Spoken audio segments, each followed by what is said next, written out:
Voilà, donc si Ça, jamais... pendant 1 heure, tu remplis l'Olympia, ça. Si jamais...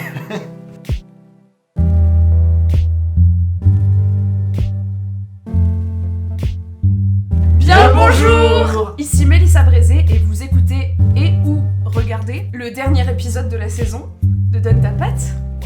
Comme vous pouvez le voir ou l'entendre, ça va être compliqué, voire entendre... Comme vous pouvez le constater. Comme vous pouvez le constater, exactement, merci Antoine. Nous sommes 3 pour ce dernier épisode puisque j'ai réinvité les 2 premières personnes que nous avons eues, à savoir Antoine Maille qui était l'épisode 1 et Boris de la Higuera qui était l'épisode 3 mais enregistré en 2e. Si vous êtes perdu, réécoutez, vous allez comprendre. Moi-même, je suis perdu. Bonjour Mélissa. Bonjour Mélissa, on est aussi avec Mélissa quand même. Et avec Oui. Mélissa Ah. Brézé qui était là pendant l'épisode 1, 2, 3, 4, 5, 6, le 7, le 8 elle était là, le 9, Le 9 et elle est aussi. venue exceptionnellement pour le 10. c'est vrai. C'est vrai. Comment ça va? Et bien moi en tant que parrain officiel de cette saison Mais 1, je suis ravi de pouvoir enfin revenir pour Oui. prendre un peu plus de temps pour discuter avec toi. Eh bien moi, en tant que parrain de la mafia, je suis très très heureux d'être là aussi. C'est Donc, un petit pointeur rouge qui vient se mettre sur l'écran. Excusez-moi. Eh bien, c'est parfait. Je suis très contente que vous soyez revenus. Parce qu'en plus, pour le coup, vous êtes les 2 épisodes... c'est horrible ce que je veux dire. Un peu frustrants. Ah non mais moi je suis complètement complètement. d'accord. Dans le sens où vous étiez les 2 épisodes enregistrés en radio. Et donc, nous avions un temps limité pour enregistrer. Ce qui n'est plus le cas maintenant. Donc, potentiellement, cet épisode durera 3 heures. Voilà, vous Voilà. êtes prévenus. En tout cas, Dites-nous félicitations de t'être Dites-nous à émancipé. partir de quel moment vous avez coupé. C'est filmé. Déjà Quoi Quelle Vous information l'aviez pas remarqué. Mais c'est où? Il y a une caméra là, une caméra là, une caméra là. Ouais. Et dans les toilettes aussi, vous Ah faites gaffe. ok, bon. Ok. On n'ira pas aux toilettes. Alors, a priori, normalement, on a tous les 3 réécouté vos épisodes. On va revenir un petit peu sur plein de choses dont on a parlé dans vos épisodes. On va parler de plein de nouvelles choses aussi, notamment une que je préfère prévenir, c'est qu'on va beaucoup parler du confinement. Parce que, alors moi étant la première à en avoir extrêmement marre d'entendre parler du confinement, il n'empêche que, on en reparlera plus tard, mais ça reste quand même nécessaire pour expliquer beaucoup de changements artistiques et je pense que la vie de beaucoup de monde a changé depuis ce confinement et pendant ce confinement. Et forcément, artistiquement, ça change beaucoup de choses. Vous avez aussi normalement réécouté absolument toute l'histoire que tout le monde doit continuer. C'est là où j'ai été un peu mauvais élève. Je l'ai fait mais en filigrane quoi. Oh, très Mais bien. ça va, je l'ai en tête hein. Voilà, ça va. Ça va. Ouais, ouais. Et ben on va la finir, cette histoire, tout simplement. Waouh, il me tarde. C'était très sincère. Alors, déjà, on va faire une petite mise au point. Juste une mise au point sur les dernières de ta vie. J'ai essayé de faire un petit dessin différent sur mon papier chaque fois que Mélissa fait une référence musicale. Ok. Ah, cool, je vais en faire plein, comme ça il y aura plein de petits dessins. Très bien. Je vais commencer par toi, Antoine, vu que tu es le parrain de cette saison Mais qu'est-ce que tu veux? Fallait être là dès le début mon pote. pour l'audio guide. Moi on m'a appelé, je suis venu Boris direct. a jeté l'éponge. Où en C'est es-tu, Antoine, dans ta petite vie? Qu'est-ce que tu fais ou qui es-tu? Que fais-tu en ce moment? Alors moi je travaille toujours dans l'audiovisuel donc j'ai pas quitté le domaine dans lequel j'avais commencé. Donc par rapport à l'année dernière ça change pas. La grosse différence c'est que j'étais en CDI et maintenant je suis en intermittence. Ça change beaucoup de points sur ma façon de travailler. J'ai pas du tout le même temps de travail alloué à l'écriture ou quoi par exemple. Depuis que je suis intermittent. Tu veux dire que t'en as J'ai plus? beaucoup plus de temps, j'ai beaucoup plus de disponibilité pour faire des tournages, etc. Donc ça a un peu changé ça. Mais sinon, je suis toujours le même. Et toi, Boris, où en es-tu dans ta vie professionnelle? Bah, nulle part. Très bien. Alors, prochaine question. Excellent résumé de 2020 pour moi. Non, qu'est-ce qui a changé par rapport à l'épisode Bah non, 3? mais en fait, oui, le confinement a joué beaucoup sur tout ce qui est boulot, notamment sur le fait que j'en ai très peu eu, par exemple. Oui. Non, mais en fait, ce Puisque qui tu es était, non, mais en fait, ce qui intermittent était, voilà, je suis intermittent aussi, et ce qui était très frustrant, c'est que, comme beaucoup de gens, on avait plein de trucs de prévus. Moi, notamment, j'avais plein de trucs de prévus sur mars, avril. mai, Alors, juin, pas sur la tout. planète Mars. Waouh, j'ai eu la même. Exactement, je me suis dit, Waouh, t'as sur le bras long. Sur Pluton. Non. Non, mais j'avais plein de trucs de prévus du coup pendant cette période qui s'est avérée être le confinement. Et tous ces projets-là ont dû être soit repoussés, soit mis à la poubelle. Mhm. Et ça a été un sacré coup dur. T'as eu des projets mis à la poubelle? Je sais pas si mis à la poubelle, mais en tout cas, pour Bah. l'instant, qui n'ont pas été faits, quoi. Donc peut-être qu'ils seront faits plus tard, mais pour l'instant, on a des trucs qui ont été déjà plus ou moins calés, là, à la rentrée, mais j'ai plein de trucs que j'ai pas recalés derrière, quoi. Donc je sais pas si ça sera fait ou pas, on verra. Mais en termes de boulot, oui, c'est sûr que bah, là, ça fait très très longtemps que j'ai pas bossé.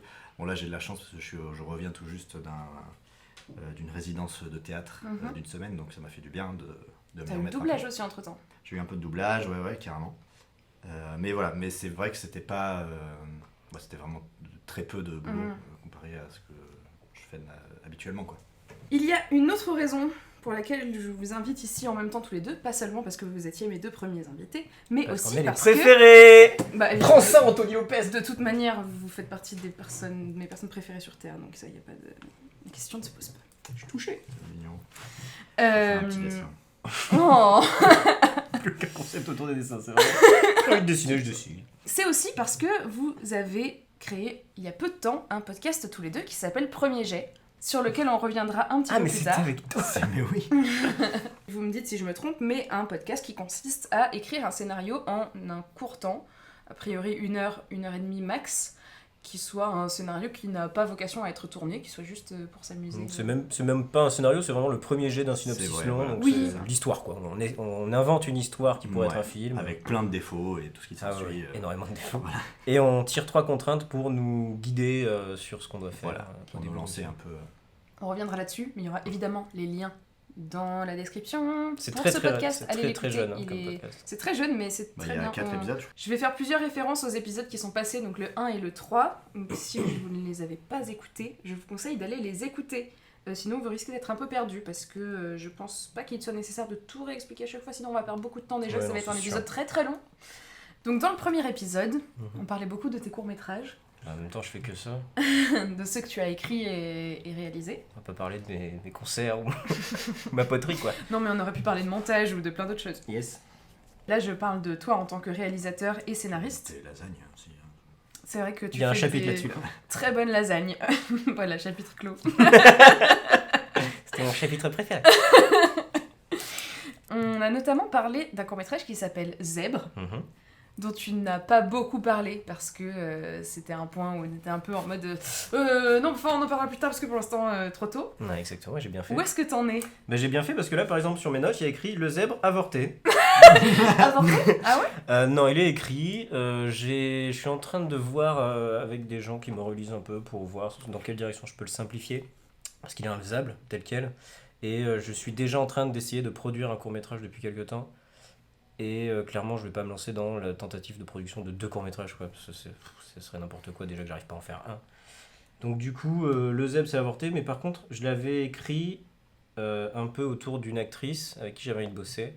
Et je lui ai réécrit un autre film, là, qui est beaucoup plus simple. Parce que déjà, le zèbre, il fallait un zèbre déjà, tu vois, donc rien que ça... Rien que ça, c'est pas, Pire c'est que pas ça. possible. Et il y a même pire que ça, ouais.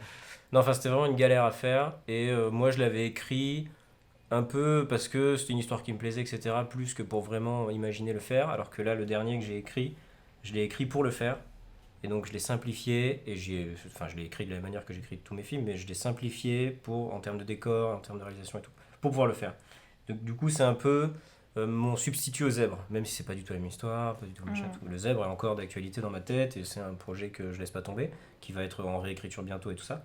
Mais pour l'instant, c'est complètement pas du tout dans les cartons de production, quoi. D'accord, mais c'est intéressant ce que tu dis. Du coup, quand tu écris, tu fais la différence entre quelque chose que tu vas écrire pour que ce soit produit et tu le réfléchis comme tel. Ah bah Et il y a largement. d'autres trucs que... Bah, en ce moment, je suis en train d'écrire un long métrage qui est absolument infaisable en tant que tel, mais qui est une histoire qui me plaît énormément. Mhm. Et du coup, ben, j'adore l'écrire, faire des recherches dessus, etc. Mais je sais que je le ferai peut-être jamais, tu vois. Ou du moins pas avant longtemps. Mais ça me plaît aussi d'écrire, quoi. Donc du coup, je vais à fond dedans. Mais je sais que je le ferai pas et que du coup, si je veux tourner bientôt, du coup, c'est 2 exercices un peu différents. Si je veux tourner bientôt, et du coup, c'est plus mon côté réalisateur qui parle, je vais écrire un film exprès. Du coup, tes choix, ils vont se faire plutôt sur le coût de production par rapport si tu veux Ouais, sur mettre de la grosse déco ou quoi. Tu l'équipe vas te restreindre, nécessaire, la là-dessus. déco, tous les décors en général. S'il y a plein de décors, c'est pas possible. S'il me faut un zèbre, bon, bah, c'est une galère parce que je sais pas Mhm. comment avoir un zèbre. Ouais, bien sûr. Tous les trucs qu'il y avait dans le zèbre, les décors qu'il y avait dans le zèbre, etc., c'était compliqué. Ces changements de scénario en fonction du coût de la production du film, ça peut complètement te faire changer l'histoire ou ça va juste être une adaptation au moment de l'écriture, je parle. Pour le coup, le court-métrage qu'on essaie de produire vraiment, c'était un long-métrage à la base. Donc là, pour le coup, ça a tout changé, quoi. C'est devenu un court-métrage, l'histoire a énormément évolué. En plus, moi, j'avais pas envie de juste le compresser en un cours, donc j'ai tout réécrit sous forme de court-métrage. Est-ce que c'est le court-métrage sur l'autisme dont tu parlais dans le premier épisode ? Ouais, je me souvenais pas que j'avais parlé de ça, mais ouais, du coup. Ok. Et voilà. Mais pour le coup, Le Zèbre, c'est un court-métrage qui est trop dense, qui est trop éparpillé. Donc je pense que de toute manière, une réécriture pour essayer de retravailler ça lui fera pas de mal, quoi. D'accord. Sur d'autres de tes films que tu as réalisés, de tes courts-métrages, il y a un truc qui revient très souvent à tes courts-métrages, je pense que tu vas savoir de quoi je vais parler. La fin du monde, la mort, la famille. Est-ce que tu ne prédirais pas l'avenir ? Oh là là. Oh là là. Ça, c'était assez marrant. Ça, c'est... Oui. Ouais, bah, c'était bon, joli concours de circonstances qui, je pense, m'aide beaucoup, là. On va peut-être en reparler de ça, mais c'est peut-être en ma faveur, ce concours de circonstances. Oui, alors, par contre, on va recontextualiser, parce que là, du coup, c'est pas clair du tout. Bien sûr, j'ai disons, une trilogie sur le confinement, sans faire exprès. Écrit bien avant. Mon film étudiant d'il y a quelques années, c'est l'histoire d'un père qui confine sa famille. Et depuis le dernier Donne ta patte, je crois qu'ils n'étaient pas sortis avant. Depuis l'épisode 1, j'ai sorti 2 nouveaux courts-métrages qui s'appellent Bar et Je suis venu jusqu'ici. Bar, c'est l'histoire d'une jeune étudiante dont la ville est assaillie par une espèce de terrorisme chimique un peu bizarre, donc il faut faire attention, porter des masques, des gants, pas toucher les barres des métros, etc. Donc ça résonne un peu avec l'actualité. Et le dernier résonne complètement avec l'actualité, c'est Je suis venu jusqu'ici, où c'est l'histoire d'une petite fillette, une petite patineuse qui a été invitée à un concours, et quand elle arrive, le concours est annulé, tout est fermé, tout est vide, etc. Et donc au final, ça résonne grave avec l'actualité, avec différents points de l'actualité d'ailleurs. Donc c'était assez amusant de faire rapprochement. Mais moi, je les ai écrits en réponse aux attentats, pas du tout sur la question du... Bar aussi ? Ouais, Bar aussi. D'accord. Bar, c'était sur la médiatisation du terrorisme. D'accord. Et Je suis venu jusqu'ici sur la réaction de l'intime. Et voilà. Et du coup, c'est marrant que ça ait résonné. Et le fait que ça colle avec l'actualité... Il y a pas mal de festivals qui m'ont appelé, qui ont sélectionné Je suis venu jusqu'ici et tout, donc je suis assez content. Bah oui, c'est cool ça. Ouais. Félicitations. Merci. Bravo. Allez. On n'a toujours pas compris la fin, mais en tout cas... Pire personne. Ok, et ben merci beaucoup. Bah, je t'en prie. Concis, je peux pas clair et concis. Hein. Je peux pas faire plus concis. Comme à l'inverse de tes films. L'inverse de la fin de tous tes films. Je déconne. Franchement, les films d'Anthony sont très bien, allez les voir, ils sont vraiment très très bien. Dans le premier épisode, il y a quelque chose que tu as dit qui m'a marqué et que j'ai noté. C'est que tu disais que tu cherchais encore ta manière d'écrire et ce que tu aimes écrire. Ça te dit quelque chose ou pas ? Tu veux que je recontextualise un petit peu ? Si j'aime écrire, j'ai dit ça ? Non. Que tu cherchais, ce que toi tu aimes écrire et quels étaient les fondements de ce que tu aimes écrire. Tu te souviens de ça ? Ouais. Est-ce que depuis, tu as l'impression d'avoir un peu plus trouvé ta manière d'écrire à toi qui te plaît ? J'ai pas trouvé la manière d'écrire. En tout cas, je pense que c'est un peu plus clair dans ma tête ce que j'aime écrire et ce que je veux faire, ce que je veux raconter comme histoire. Le confinement y a été pour beaucoup, en tout cas. Enfin, le post-confinement surtout. Mais ouais, oui. Le fait de savoir un peu plus ce que tu aimes écrire, ça te permet de... Ma question est nulle, mais... de mieux écrire entre gros guillemets ? De ton point de vue, évidemment. Évidemment, puisque en fait, je me rapproche de plus en plus des histoires que je veux raconter, donc je sais pas si c'est mieux écrit, mais en tout cas, c'est plus des trucs que moi je veux raconter, et c'est plus... En fait, c'est de plus en plus personnel. En fait, c'est surtout ça, le gros travail qui a été fait suite au confinement en moi-même et dans ma création. Rentrons à fond là-dedans. Ça a été plus... je suis parti d'une personne qui essayait d'écrire surtout des histoires, une structure très importante, que la structure soit importante, que l'histoire en elle-même soit importante, et je laissais un peu de côté les personnages, enfin je les laissais pas de côté, mais en tout cas les personnages étaient moins développés, etc. Alors que de plus en plus je me rends compte que les personnages sont de plus en plus le fondement même des histoires que je veux raconter. Les émotions, la psychologie des personnages sont beaucoup plus ce que je veux raconter, puisque de plus en plus en fait je me suis ouvert à ma propre psychologie, à ma propre vie, à mes propres émotions, etc. Et en me rendant compte de ça, je me rends compte que en fait, ce que je veux raconter, ce que je veux faire passer, c'est des émotions. Et je peux pas faire ça en me concentrant essentiellement sur l'histoire. L'histoire, elle va arriver dans tous les cas, peu importe ce que je vais raconter.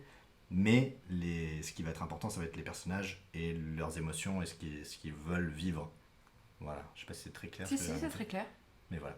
Il y a autre chose dont on n'a pas forcément... Alors, on a peut-être... Non, je crois pas qu'on en ait parlé, toi, dans ton épisode, mais duquel j'ai envie de parler principalement avec toi, parce qu'Antoine, ça te touche moins. Waouh. C'est... Comment tu connais ma vie? Ça aussi, c'est très drôle, tiens. Dans le premier épisode, à un moment, je sais plus ce que je dis, et je dis non, mais je te connais pas assez pour savoir ça, et maintenant, je me dis, mais... Mais enfin. Mais... Il s'est passé quoi? Il s'est passé un an. Mais c'est oui, ça aussi, c'est c'est que C'est ça qui est fou. Hein. pendant ces 1 an, on s'est énormément rapprochés Ah, aussi. mais- Hein. Quelque chose qui pour le coup nous est commun, mais ça m'intéresse d'entendre ton cerveau là-dessus. J'aimerais bien qu'on parle de la multiplicité des médiums comme nourriture créative. What? Moi j'imaginais des gens qui disent dans l'avenir et Ouais, tout, qu'il y en a ouais, plusieurs ouais, autour de la table. Avec des turbans, je sais Mais pas pourquoi ils ont des turbans. Donc la multiplicité des médiums comme nourriture créative. Alors pour le coup, je parle pas forcément de Twitch qui est plus. Je pense que tu l'as peut-être pas fait dans la même démarche au moment où tu as De toute décidé de façon. le faire. De toute façon, tout ce que je faisais avant, il y a genre 1 ou 2 mois, Mhm. je le fais plus du tout de la même raison maintenant. Je me suis rendu compte, notamment suite au confinement, je faisais, comme tu dis, beaucoup de choses un peu partout. Mhm. Donc je me suis mis à Twitch, je fais du dessin depuis longtemps, je fais du scénario, donc YouTube, de podcast notamment aussi. J'ai fait une fiction audio. Enfin, ouais, j'ai fait plein de choses. Et il m'est arrivé du coup à environ durant le mois de juillet de ne plus avoir envie de rien faire, de vraiment plus du tout envie de je me mettais devant mon ordi et j'avais vraiment des boules au ventre, des angoisses à l'idée de faire quoi que ce soit. Et en fait je me suis rendu compte que c'était parce que je les faisais pour des mauvaises raisons. Tout ce que j'ai fait dans ma vie quasiment, je l'ai fait pour d'abord le plaisir, parce que ça me faisait plaisir de le faire, mais il y avait quand même une grosse partie en moi qui faisait ces choses-là en ayant un but derrière qui était celui de la gratification personnelle. Je fais des vidéos sur YouTube pour avoir des vues ou des abonnés, pour qu'ensuite on puisse me voir, pour que ça puisse être genre une vitrine ou quelque chose comme ça. Je fais un podcast audio pour que ça marche. Je joue dans un court-métrage pour avoir des images dans mes bandes démos. Il n'y avait pas que ça, évidemment, il y avait plein d'autres choses, tu vois. Même, mais oui. Mais en fait, je me suis un peu rendu compte que cette raison-là elle était un peu trop importante dans ce processus. Et c'est une des raisons pour laquelle pour laquelle j'ai lancé Antoine sur Premier Jet. Parce que justement, je voulais un peu me séparer de ça. Je voulais vraiment faire quelque chose juste pour le plaisir de le faire et sans avoir d'attente, sans avoir de but, de statistiques, de quoi que ce soit, juste parce que voilà, ça nous fait kiffer et ça nous fait marrer de faire quelque chose. Et ça a été aussi un des gros changements en moi. C'est l'idée de me dire que en fait non, le fait de tout le plaisir que tu vas mettre à faire un objet, une vidéo, un podcast ou quelque chose, tout ce plaisir que tu mets à faire quelque chose, en fait il va être détruit si ton objectif derrière c'est d'attendre une statistique ou attendre un bravo ou attendre quoi que ce soit. Parce que si tu l'as c'est cool, mais si tu l'as pas, en fait ça va te casser direct quoi. Et alors qu'en fait t'as vraiment pris du plaisir, tu vois, à le faire, ton truc, ton tournage, ton écriture, t'auras pris du plaisir à le faire. Mais du coup si derrière t'as pas ce que t'attendais, ça te démoralise encore plus que si tu te dis de base non je le fais parce que j'ai envie de faire cette œuvre et pas parce que j'attends quelque chose derrière. Et donc, est-ce que maintenant, le plaisir que tu as à créer, c'est devenu ta finalité? Bien sûr. En tout cas, je sais pas si j'en suis à ce point-là, mais en tout cas, c'est ce que je tends à faire chaque fois que je fais quelque chose. Et après, c'est tout le paradoxe d'être un artiste professionnel, entre guillemets, quoi. C'est qu'en fait, d'un côté, tu es censé te libérer de toutes ces attentes et de faire ton art pour le plaisir de l'art. Et d'un autre côté, tu es quand même censé vivre de ton art, donc tu es quand même censé te vendre, vendre tes projets, attendre justement des retours et faire des choses qui marchent et qui se vendent. Donc c'est toujours donc le but c'est vraiment d'essayer de trouver une espèce d'entre-deux, de balance entre le plaisir de faire quelque chose et le fait de recevoir derrière ce que tu attends, quoi. C'est quoi ton rapport à toi, Antoine, vis-à-vis de ça ? Moi, j'étais déjà sur la finalité de la création, du plaisir de créer. Moi, j'en ai toujours eu un peu rien à foutre de ce que mes films allaient devenir. Ce qui me faisait plaisir, c'était de les faire, de pouvoir les montrer à des gens, de voir si ça leur plaît et tout. Voilà. Alors, moi, la question que je me pose, c'est est-ce que aussi c'est pas forcément dû au fait que dans tous les cas, si tu n'écris pas de film, tu peux vivre parce que tu fais du montage Ah oui, moi, c'est pas mon métier, c'est sûr. Oui. Mon Non, métier- j'ai des questions Non, que mais je je me veux pose au dire fur et à mesure, que j'ai pas- comme mon métier il est technique, j'ai pas à me soucier de ça. J'ai pas à me dire putain si j'écris pas, j'ai rien à présenter, tel ou tel. Enfin je sais pas, tu vois. J'ai pas du tout à me soucier de ça. Moi, écrire c'est vraiment un hobby en fait, un plaisir à côté de mon métier. Donc ouais, c'est sûr que pour moi c'est complètement différent. Alors que Boris, c'est pas le cas. Bah en fait, c'est un peu le souci, c'est qu'en tant que comédien, déjà c'est compliqué de jouer, donc du coup tu écris des trucs pour pouvoir les jouer. En fait, il te faut une bande démo pour pouvoir... Enfin, c'est très compliqué pour le coup. En Moi, fait, je suis pense que tout complètement le perdue problème, dans il est parti de ça. C'est qu'en fait, j'ai commencé à écrire pour jouer dans des choses. Voilà, tu pour vois. pouvoir te faire une bande Pour démo. pouvoir me faire une bande pouvoir démo, avoir pour du travail. pouvoir me montrer, pour montrer ce que je suis capable, etc. Et en fait, je pense que du coup, vu que tu pars dans cette dynamique-là de base, j'ai un peu perdu la raison pour laquelle je faisais des choses. Et en fait, le fait d'avoir trouvé tout ça, de m'être trouvé déjà, moi, dans l'écriture de ce que j'aimais écrire, de ce que je veux raconter et des émotions que je veux faire passer, déjà ça te chamboule un peu tout ce que tu veux faire en tant qu'artiste. Et en plus, le fait de te rendre compte que tu déprimes 100 fois plus à l'idée qu'il y ait personne qui regarde ton truc derrière. Ouais. Alors que en final, t'as vraiment passé un super moment à le tourner, c'est trop triste en fait, et ça devrait pas être le cas. Donc on a aussi parlé un petit peu du dessin, dont on n'avait pas parlé d'ailleurs dans ton épisode. C'est vrai. Alors En qu'on même temps, sortait on de n'avait l'Inktober. pas... Non mais c'est vrai qu'on n'avait pas beaucoup de temps. Non, c'était en septembre que c'était enregistré. Ouah, oui, d'accord. C'était avant. Donc, C'est à peu près il y a un an en fait. C'était il y a complètement un an. putain, hein. c'était un an. C'était il y a complètement un an. Incroyable. Donc tu fais du dessin, tu as fait un peu de collage aussi pendant le confinement. Ouais, très peu, mais ouais. Mais tout ça, c'est un rapport qui est complètement différent parce que du coup, ça ne peut pas te servir de vitrine en tant Non. que comédien. Vraiment pas. Quel rapport tu as à ces techniques artistiques-là ? Ah là là là là. Eh bien, alors, le collage, c'est un exemple intéressant parce que justement, le collage, ça a été un peu ma porte d'accès vers cette pensée de en fait, non, on fait l'art pour faire de l'art et pas dans un but externe. Parce que justement, j'étais un peu déprimé et tout suite au confinement et je me suis dit, j'ai vu une pote sur Instagram qui faisait du collage. Bah, On peut en On parler, peut c'est la citer, Mathilde hein. Sersec Mathilde qui était dans Sersec, l'épisode 2. Mathilde Sersec qui faisait du collage sur Instagram et je me suis dit vas-y ça a l'air marrant et j'avais besoin d'un truc à faire, je sais pas, autre chose quoi. Du coup je suis sorti, je suis allé acheter des magazines et je suis revenu et puis j'ai passé mon après-midi à faire du collage quoi. Et sans autre but que de faire du collage. Et c'était très très reposant parce que déjà c'est très relaxant de découper tes petits bonhommes et d'essayer d'agencer le truc pour faire un truc joli et de savoir ce que tu veux vraiment faire. Enfin vraiment c'était très très reposant en fait. Et c'est un peu ce qui m'a fait comprendre que wow mec, en fait tu prends beaucoup plus de plaisir en juste faisant quelque chose pour toi et que tu vas pouvoir accrocher chez toi ou quoi, plus que de faire un truc avec la pression de te dire ah putain il faut vraiment que les gens aiment bien. Je sais pas, D'accord. je suis perdu Si, dans si, ma- très dans bien. ma Mais du propre- coup, laissons le collège de côté, parce Oui. que le collège, t'avais tellement où t'as pris conscience de ça. Oui. Je sais que, pour connaître ta salle de bain, parce que nous sommes en train de filmer chez Boris, donc je mais connais non, c'est le studio de Premier G ce qui salle s'arrête. de bain. Le studio d'enregistrement de Premier Jet. Dans ta salle de bain, tu as fait un tampon en linogravure, par exemple. Oui, Tu l'as fait vraiment dans le but de faire de la déco dans la salle de bain. oui. Et du coup, ton approche au moment de la linogravure. J'y connaissais rien, Oui, j'en avais jamais fait. oui.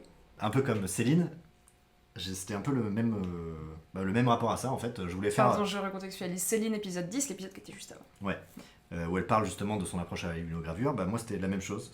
J'avais cette idée, je voulais faire des carrelages un peu à la Comment on dit portugaise. Des plaques de ciment? Non, c'est pas ça exactement. C'était Des des carreaux de ciment. azulejos, normalement c'est le vrai nom. Donc Mais en français, dans les magasins de aucune bricolage, idée. ça s'appelle des carrosses ciment. Mais bon, très bien. Mais en tout cas, voilà, c'est un truc qui est très portugais et avec un style un peu comme des fleurs, j'en sais. Mhm. Bref, voilà, je voulais faire ça dans la salle de bain parce que notre salle de bain est dégueulasse. Oui. Et du coup, je voulais un truc un peu stylé. Et du coup, je voulais faire ça. Et sauf qu'évidemment, je pouvais pas remplacer les carrelages en eux-mêmes. Mhm. Du coup, je me suis dit, bah voilà, j'ai fait un tampon et puis je vais tamponner les carrelages. Et voilà, du coup, je suis sorti, je suis allé exactement comme Céline, je suis allé au musée des Beaux-Arts. Non, Au Géant des au Beaux-Arts. au Géant des Beaux-Arts, j'ai trouvé machin linogravure de base, quoi, un truc débutant. Et puis voilà, puis je commence à creuser et voilà quoi. Mais Oui, sans mais- autre but de. Voilà quoi. De redécorer, c'est ça. T'en as déjà refait depuis? Non, Et ça te tente ou pas? ouais, mais c'est bien relou à faire quand même. C'est très long, C'est très long. de creuser et tout. J'en referai peut-être, mais je sais pas. Mais comme je referai peut-être du collage, tu vois. Hmm. Mais là, c'est vrai que j'avais vraiment un but en tête de faire ça. Donc je sais pas, ça Mais du m'avait coup- motivé, mais. Donc vu qu'on est sur la même démarche que le collège, qui est Ouais. quelque chose pour toi, on va vraiment mettre le dessin de côté, parce que du coup c'est encore différent. Ouais, c'est très différent. Est-ce que parce que le fait de toucher à des matériaux différents en créant, est-ce que ça peut t'inspirer dans d'autres trucs artistiques des fois? Non, moi je pense que dans tous les cas, bon après moi c'est une expérience que j'ai eue qui était un peu différente, parce que c'était pas tout à fait le même exercice, mais je pense que dans l'art, toujours prendre l'art d'une nouvelle facette, ça va toujours te permettre de faire évoluer ce que tu pensais déjà comme acquis, ou ce dans quoi tu es le plus à l'aise, etc. Par exemple, si moi je me mets à faire de la peinture, je pense que ça va changer ma manière de voir le cadre, ou des choses comme ça. Et Sûrement. moi je l'ai vu, je l'ai vu, pas vraiment, mais j'ai réalisé un documentaire où je me suis complètement émancipé de la technique, alors que d'habitude je sais quelle caméra j'utilise à l'avance, tout le processus technique c'est moi qui le gère de A à Z, etc. Et le documentaire que j'ai fait, c'était un documentaire sur le confinement où tout le monde avait droit. Vas-y, raconte un petit peu ce documentaire déjà. J'ai demandé sur Instagram, par pur ennui, pendant le confinement, comme tout le monde, je me faisais chier, et j'ai demandé à tout le monde de se filmer, n'importe qui, de se filmer pendant son confinement, de prendre des images, de me les envoyer, et moi je ferai un montage de ça derrière. Et c'était la première fois que j'allais monter un projet où j'étais réalisateur en quelque sorte, où j'avais toute la réalisation m'incombait, mais sans que je filme quoi que ce soit, sans que je choisisse, n'écrive quoi que ce soit à l'avance et tout. Je choisissais à peine les gens qui participaient, puisque un peu tout le monde avait relayé mon truc, et il y avait des gens que je connaissais pas du tout qui ont participé. Et ça m'a forcé à m'émanciper complètement de la technique. Et donc du coup, je pense que c'est un peu le même principe que de changer un peu de facette de l'art, dans l'art, c'est c'est comme si j'avais un tout nouveau matériau en fait, mais en montage.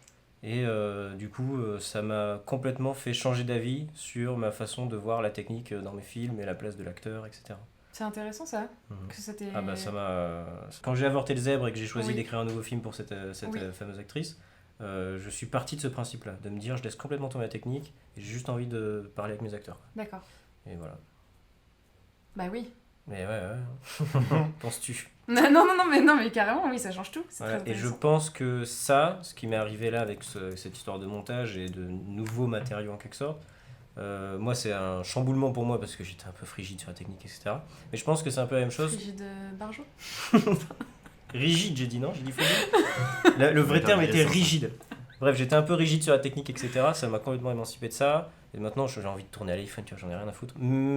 Pas tout, mais bon.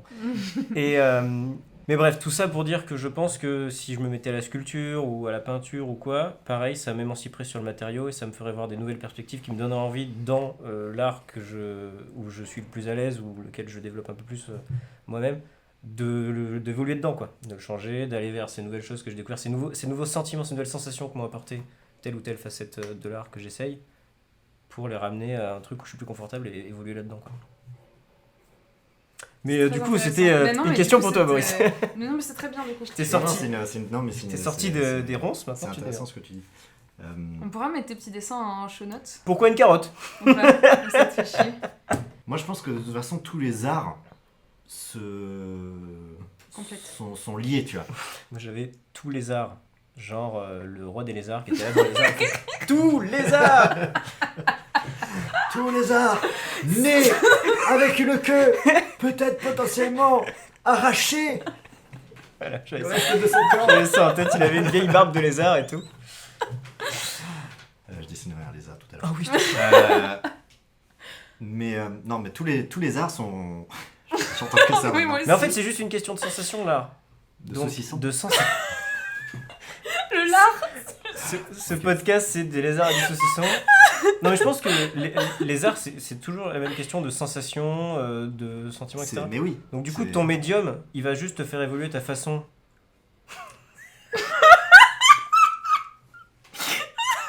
Ton matériau, le matériau que tu vas utiliser pour ton art, il va te permettre d'ouvrir tes perspectives Mais bien sûr. de mais sensations. Évidemment. et C'est- de prendre une plus pleine conscience de ce que tu as envie de raconter, de tes L'autre jour, sentiments. on m'a demandé de faire un exercice de maths. jeu. J'étais en cours. Non, j'ai fait Encore la fac. j'ai fait un stage de jeu et Il faut tout. encore des maths à la Et fin. on m'a demandé un exercice et on m'a dit voilà, il faut que on m'a donné un texte. Et l'exercice c'était de se dire OK, si le texte était dit par une peinture, quelle peinture ça serait, tu vois. Et du coup, c'était très intéressant parce que bah déjà tu connais pas 1000 peintures. Mhm. Et c'est très c'est ultra bizarre quoi comme Oui, parce qu'en plus, manière de penser. tu peux même choisir. Tu vas avoir tendance à vouloir choisir une peinture avec un personnage pour, Par exemple, pour te ouais, rapprocher à ce que c'est tu ça. connais de la voix et Exactement. tout, alors qu'en fait, il faut t'émanciper de ça, etc. Exactement. Et du coup, c'était super intéressant parce que du coup, bah, j'ai passé 1 heure sur Google à Scroller des peintures. scroller des peintures en train de me dire ah putain, ça c'est intéressant. Et tout. Et là, d'un coup, paf. Mais et ouais, t'as- mais et c'est t'as ça, parlé. exactement. Et du coup, tu scrolles, tu tombes sur un truc, t'es là, ah putain, ça c'est super intéressant, ça me parle de ouf et tout. Je la garde en tête et tout, tu cherches autre chose. Et du coup, c'est super intéressant parce que tu pourrais pas comme ça te dire ah bah en fait, un texte, si ce texte-là c'était une peinture, qu'est-ce que ça serait bah, juste de te dire ça, tu sais là à quel point tu te rends compte que tous les arts se complètent et tout est lié en fait parce que dans tous les cas, l'art c'est les émotions mises sur un truc physique quoi. Et tu pourrais te dire la même chose avec bah, si ce texte c'était une chanson, qu'est-ce que ça serait, enfin c'est vraiment et pareil, enfin moi je fais des trucs même quand je bosse un rôle par exemple, je fais souvent des playlists où genre je bosse un rôle et tout, je me dis ok si le personnage devait faire une playlist, qu'est-ce qu'il écouterait comme musique, ou les musiques auxquelles me font penser l'histoire, l'univers, Oui, parce le que truc. si je peux me permettre de parler à ta place, il me semble que tu fais ça aussi quand t'écris. Je sais plus si je crois pas que t'en oui, as parlé si, dans ton complètement, épisode, ouais. mais, Et ça, si je je fais peux de me ouf, permettre ouais. de parler à ta place, il me semble que tu fais ça quand tu manges. Et juste avant de te et quand tu coucher. fais le ménage. Exactement. Pendant la douche aussi. Non, mais oui, Et non, dans mais la c'est vrai. playlist. Oui, Suivez-le sur Spotify. Non, mais pour écrire, je le fais aussi. Genre là, le truc que je suis en train d'écrire en ce moment, je suis en train de faire une playlist à côté. Dès que j'entends une musique qui me parle, un truc, je le mets dedans. Comme ça, je peux réécouter le truc pendant que j'écris. Ça me met dans le bain. Donc la musique, c'est ultra puissant pour ça. Mais pareil, je l'avais fait pour Hades. Je reprécise donc qu'Hades est le court-métrage qu'Antoine tu as réalisé l'été dernier, dont on a parlé dans ton épisode. Ah oui, c'était l'été dernier. C'était en juin exactement Putain, ça qu'il me a paraît été plus loin tourné. que ça. Ouais, moi aussi. Pour lequel donc Boris était comédien et que moi j'étais assistante d'écho de Sophie Saccaro. C'est là où on s'est rencontrés. C'est là où... Non, nous on s'est rencontrés avant. Bah non, on s'est rencontrés là. Oui. Ouais. Tout ça pour dire que du coup, j'avais fait une playlist Carrément. sur cette œuvre-là. J'en fais beaucoup en écrivant aussi. Et voilà, donc pour répondre à ta question, oui, évidemment que tous les arts. Ne t'énerve pas. Enfin. Mais évidemment, Mais évidemment, on fait tous les arts. évidemment Mais y a rien là-dedans, quoi. Si, pourquoi on parle comme ça avec cette voix Mais c'est toi qui commence. Oui. Non mais oui, voilà. Oui. Oui. Est-ce Oui, que c'est ça, une est-ce bonne que ça réponse. répond à ta question? Moi je trouve que oui. Eh, ça répond très bien. ça répond à ta question. Parce que j'ai noté une question qui est qu'est-ce qui a le plus évolué dans votre manière de créer depuis votre Ah bah épisode là. respectif? Ah bah attends, alors là. Et la seconde étant comment est-ce que le confinement a joué sur votre processus créatif? Et je pense que tout ça est lié. Donc parlons-en. Toi, on en a un petit peu parlé déjà de ce qui a Oui. évolué depuis. Au-delà de l'écriture, dans ton jeu d'acteur, est-ce qu'il y a des choses qui ont évolué depuis l'épisode 3? Donc depuis septembre dernier, septembre Bien 2019. évidemment. Je sais pas, c'est un peu compliqué là parce que ça fait un moment que j'ai pas joué. Mais de toute façon, c'est sûr, à partir du moment où toute ma personnalité a changé en quasiment un an, évidemment qu'il y a des choses qui ont changé, tout mon rapport aux émotions, c'est plus du tout la même. Oui, évidemment.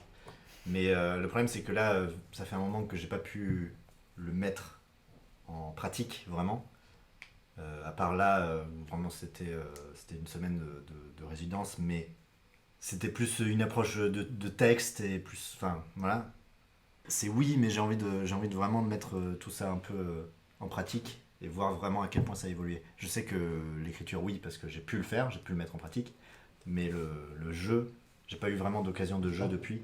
Donc, Et donc toi, comment Alors. ça a évolué tout ça depuis l'année dernière? Bon, bah déjà, cette histoire de documentaire, Oui. comme je disais, le fait d'avoir écrit. C'est la première fois que je me confronte au style documentaire.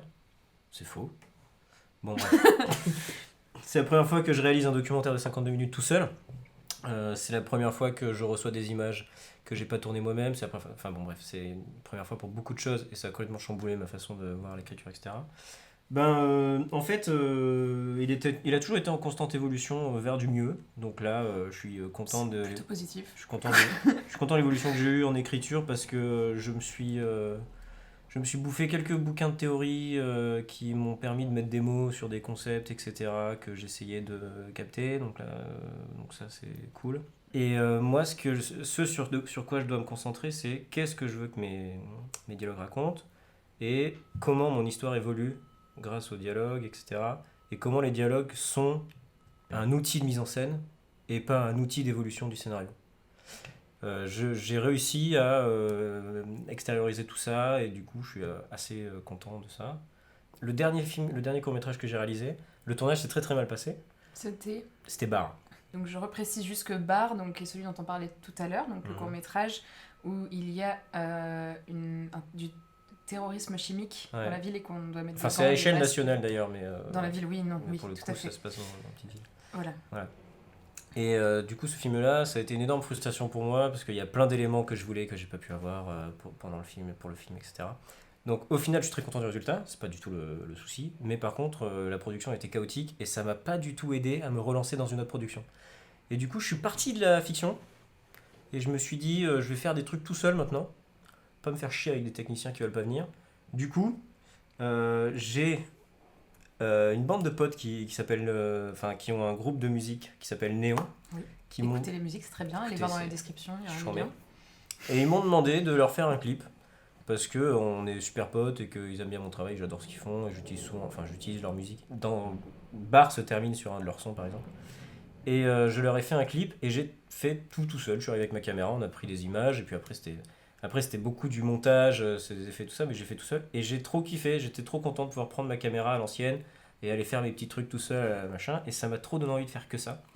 Et du coup, j'ai écrit un faux documentaire qui s'appelle, qui parle du rire. Et je le fais un peu mollement quand je peux, quand je veux. Je prends ma caméra et je filme des petits bouts de trucs pour illustrer mon documentaire, quoi. Et j'adore, c'est vraiment mon kiff total, quoi. Je laisse complètement tomber tout le côté relou de la technique et de l'orga pour juste faire mon petit délire tout seul de mon côté. Et je peux en prendre qu'à moi-même si ça foire, et en même temps, je peux être fier de moi si je réussis. Donc je suis très content. Et tout ça, c'était juste avant le confinement. Donc pendant le confinement, il y a eu ce fameux documentaire où pareil, j'ai tout fait tout seul, machin et tout. Et là, j'en arrive à un point où j'ai envie de reprendre la fiction. Et j'ai toute cette expérience de vouloir m'émanciper de la technique, de vouloir tout faire tout seul et tout machin, des bouquins, d'écriture, etc. Tout ça se chamboule pour arriver à là maintenant les films que je suis en train d'écrire et que j'ai envie de tourner, le long métrage que je suis en train d'écrire dont je suis hyper content, etc. Et voilà, donc tous ces éléments ont fait que ma façon d'écrire et de voir la production a complètement évolué, a complètement chamboulé. Voilà, je me souviens plus de la question, j'espère que... Non, c'était très bien, il y a en effet beaucoup de choses qui ont changé du coup, c'est très très bien. Un des trucs pour moi aussi qui a changé, c'est que je me suis rendu compte que chaque fois que j'écrivais quelque chose, souvent j'avais dans l'idée de le mettre sur YouTube. Et peut-être par peur ou par peur de pas avoir je sais pas, de pas pouvoir l'envoyer ailleurs ou quoi, enfin je sais pas. Parce que devait le mettre toi. Ouais, voilà, c'est ça par exemple. Peur du rejet ou peu importe. Et c'est très réconfortant, c'est un peu la zone de confort. YouTube, c'est le fait de, comme tu disais toi, en fait, on fait les trucs tout seul et puis voilà, c'est fini. Tu vois. Et je me suis un peu rendu compte que justement ça allait dans le sens de ce côté un peu malsain. En fait, le problème de YouTube, c'est qu'il t'affiche en gros en très très gros le nombre, toutes les stats que tu as, le fait que personne ne regarde ce que tu fais et que personne te suit. Et donc c'est très déprimant en fait. Et du coup je me suis rendu compte que en fait non, là je commence à en avoir un peu marre de ça, même si YouTube il y a plein de trucs qui sont cool là-dessus. Le fait de... Là j'ai très envie aussi de passer à un niveau au-dessus, de pas faire des choses pour YouTube ou pour le faire entre nous, même si c'est toujours trop cool et je pense que ça restera un truc que je vais continuer à faire parce que il faut toujours faire des trucs et c'est toujours important. Mais j'ai aussi envie de passer à un stade au-dessus, commencer à envoyer des choses de manière professionnelle et voilà. Ok. Là, c'est le moment de parler de l'écriture à deux. Ah, c'est intéressant, tiens. On en a évidemment parlé dans vos épisodes respectifs, Oui. puisque à l'époque, vous aviez tout juste commencé à écrire ensemble pour les premières fois. C'est ça, hein, je me trompe pas? Ouais, c'est vrai. Enfin, c'est surtout que Et- c'était même pas encore ce qu'on fait maintenant.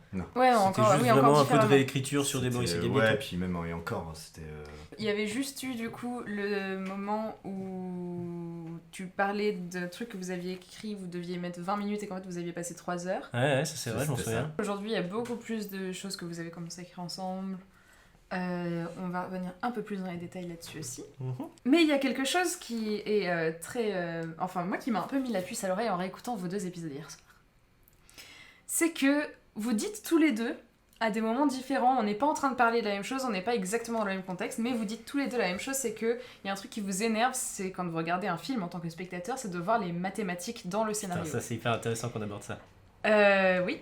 C'est-à-dire que quand vous voyez l'aspect technique derrière, que voilà, c'est un schéma assez habituel, ça vous agace. Ouais. Vous l'avez dit tous les deux. Ouais. Moi, j'écoute premier jet. Oh, une fidèle auditrice. incroyable. Tu veux un autographe, quelque chose? Ouais. Je suis parrain de Don Tapas, moi, donc... C'est la saison 1, hein, C'est pardon. Profites-en parce que c'est bientôt fini. Bah, c'est mon dernier coup de parrain, là. Tu feras toujours partie des parrains. C'est comme les parrains de la Starac, on Ouais, ne c'est l'oublie ça. jamais. Waouh. La ref est quand même... Yes. Attends, il y avait Elton John quand même. Donc, 2004. tu vois. Il était rêve de la Starac? En 2003, ouais. Waouh. Quelle chance. Mais parlons de ça, parce que... Parlons de la Starac. Non, mais... Non mais parlons, mais je sais pas, là, c'est quoi la Premier question G, que tu- premier G, pour le coup, tu vois, elle nous met en parallèle le fait qu'on n'aime pas voir les maths. Attends, ouais. Mais... Pardon, j'ai un petit diablotin machiavélique dans Non, la mais je tête comprends tout qui à fait. agit. Je sais exactement où tu vas et t'as totalement raison, j'adore l'idée. Elle nous a mis en parallèle le fait qu'on ait tous les deux dit qu'on n'aimait pas voir les maths dans les scénarios, construction, etc. Et d'un autre côté, elle nous parle de premier G où c'est des maths appliquées au scénario. Pourquoi? Et bah tout simplement parce que quand tu fais un premier G, tu fais tes traits de construction, tes mathématiques. Donc ça, c'est tes traits de construction. C'est obligatoire, tu es obligé de mettre des maths en quelque sorte, mais ça peut être... Enfin, moi j'ai une référence par rapport aux maths parce que j'ai fait un bac S et que je comprends mieux, mais c'est pas tout à fait ça. Mais c'est, Très clair. c'est la structure, quoi. Si t'as un peintre qui veut faire une peinture, il Bien est sûr. obligé d'appliquer cette espèce de quadrillage Exactement. pour faire des perspectives. Exactement. de- C'est faux, mais il est pas obligé du tout. D'ailleurs, il y en a Non, plein qui l'ont non, pas mais fait. il est obligé Je de le connais, digérer. l'ont pas fait. Oui, il est obligé de le connaître si- et machin. C'est comme si tu veux dessiner un bonhomme, t'es obligé de faire de connaître l'anatomie de. Nous, premier G, on a 1 heure, enfin on a 2 heures et on recoupe, pour écrire un scénario. Donc on est obligé de faire des maths appliquées, on met notre structure, paf, on balance nos trucs dedans et tout. Et le deuxième G, c'est effacer les traits de construction pour ne plus voir les mathématiques dans le film. Tu peux les voir dans le scénario, dans le premier G et tout, mais pas dans le film.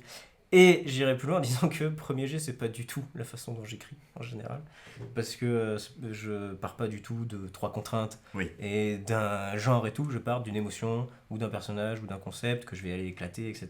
Donc c'est des conversations avec mon personnage. C'est pas du tout une structure. Là, le dernier premier G, par exemple, on se dit ah ben là, faut qu'on rallonge l'histoire. Ah ben du coup, on est au midpoint, on est à tel point, tel truc. Il faut qu'on mette ci, qu'on mette ça. J'ai mis entre guillemets quand je vois les maths dans le scénario. Et après, j'ai mis avec premier G, j'ai l'impression de faire des maths appliquées. C'est complètement ça. C'est rigolo. Oui. Ok. Mais enfin, je veux dire, un auteur, il va forcément avoir des traits de construction. Et tout le travail de l'auteur, ça va être de fluidifier son scénario pour qu'on ne voit pas les traits de construction, pour surprendre le spectateur, pour réussir à l'attraper, à créer de l'émotion à partir de... Puis en C'est plus, ça. dans le premier jet, on rajoute nous-mêmes des clichés, des trucs Ouais, comme ça ouais, qui sont ouais. surutilisés, tu vois. Oui, bien sûr. Ouais. Donc forcément, tu vois, on n'est Ouais. pas du tout dans la même construction, tu vois. quand on écrit ensemble, il y a quand même un gros travail sur la construction, etc. Oui. Et après, on essaie de gommer, machin et tout ça. Non, mais la construction, justement, pour moi, c'est plus une aide à trouver des idées. C'est pas un truc qui va être sur la page à la fin. Ça va être plus en mode ah bah là, on est à peu près au midpoint. Qu'est-ce qui pourrait se passer? Ah oui, il pourrait se passer ça, il pourrait se passer ça, il pourrait se passer ça. Ah mais oui, mais du coup, s'il se passe ça, du coup, ce qu'on a écrit avant, ça marche plus et tout dans la structure qu'on avait mis en place. Oui, mais c'est pas grave, on s'en fout de la structure, tu vois. Si ce qu'on a trouvé est mieux, on remplace si on s'en fout de la structure, tu vois. Mais c'est plus un truc, enfin en tout cas, comme ça, moi je l'utilise. C'est plus un truc qui va nous permettre de focaliser notre pensée sur. Enfin, c'est un peu la pelle qui va nous servir à déterrer les idées, quoi. Du coup, tu C'est un viens aimant. de dire que vous aviez Ouais, c'est intéressant, ça. deux manières de structurer qui sont complètement différentes. Complètement. Ça n'a rien à voir. Déjà, Alors dites-moi plus, je veux tout savoir. Boris, il a trouvé un système de construction, un schéma en quelque sorte, un pattern Que j'aime bien. qu'il aime bien, dans lequel il se reconnaît et tout. Qui est... Tu veux en parler peut-être un peu Le temps que j'aille me chercher le un- Harmon, le le Harmon cercle Circle. d'Anne Harmon, Bernard Harmon, qui est donc le créateur de Rick et Morty et de Community, notamment. notamment. Et de Harmon Quest, regardez, c'est Et de vachement Harmon drôle. Quest, oui. Et du coup, lui, il a inventé, carrément, le gars, le melon, il a inventé une méthode pour structurer les scénarios. Mhm. Et il est très attaché à la structure et très attaché à plein d'autres choses, mais en tout cas, la structure, pour lui, tout passe par ce truc-là. Et en fait, il a découvert que la plupart des histoires étaient cycliques, plus ou moins. En gros, on passait tous par... Enfin, dans les histoires, on passait d'un état d'ordre, de chaos pour revenir dans l'ordre, etc. Puis, enfin, tout est cyclique à chaque fois. On est d'abord ordonné, puis désordonné, puis... Enfin, voilà. Tout est cyclique. Et il y a 8 points clés dans chaque histoire qui reviennent souvent. Si je peux me permettre, tu as très vite fait parler de ça dans ton épisode, mais on s'est pas attardé Peut-être. dessus. Donc là, c'est très Bon. bien que Ah, tu... Très tu rapidement. clôt la parenthèse, sinon.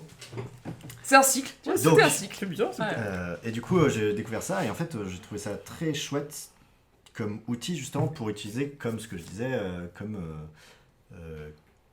comme façon de me dire, ok, qu'est-ce qui pourrait se passer, tu vois. Genre, comme Antoine, en fait, j'ai au final une idée, un thème, un personnage ou un truc de base dont je veux parler et après, j'aime bien utiliser cet outil-là pour essayer de savoir qu'est-ce qui va se passer dans ton histoire. Et après, évidemment, tu les gommes et tu t'amuses avec, quoi. Moi, j'utilise ce truc-là souvent parce que je trouve qu'il est super pratique, quoi.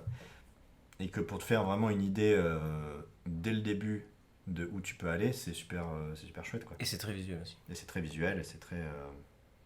Ouais, voilà. D'accord. Et donc Et moi, pour le coup, je suis pas fan. Ouais. Et quand j'écris pour moi, je travaille pas du tout comme ça. Je travaille pas du tout autour de la structure et tout.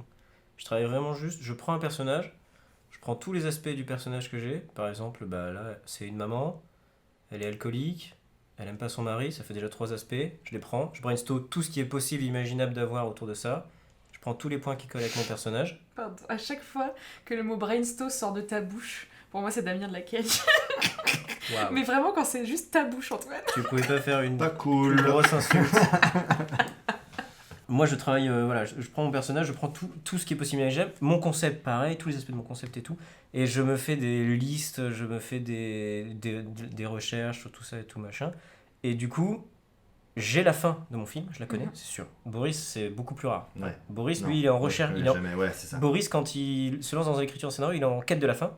Alors que moi, je suis la structure, elle est assez simple. J'ai la fin, le début, je veux juste aller de la fin au début.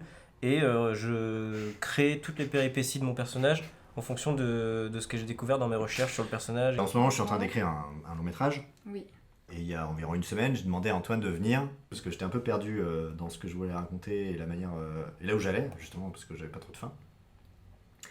Et j'ai fait venir Antoine, justement, en train de dire, voilà, c'est ce que je veux raconter, j'ai ça, j'ai toutes ces choses-là. Et du coup, c'était intéressant parce que on a fait le cercle d'Harmon, mais on a fait aussi ta technique à toi, on a aussi fait des listes, ok, donc qu'est-ce qui pourrait se passer. C'était la première fois que je travaillais comme ça, parce qu'au final... T'as jamais vraiment imposé ce truc-là. Mais j'expliquerai pourquoi.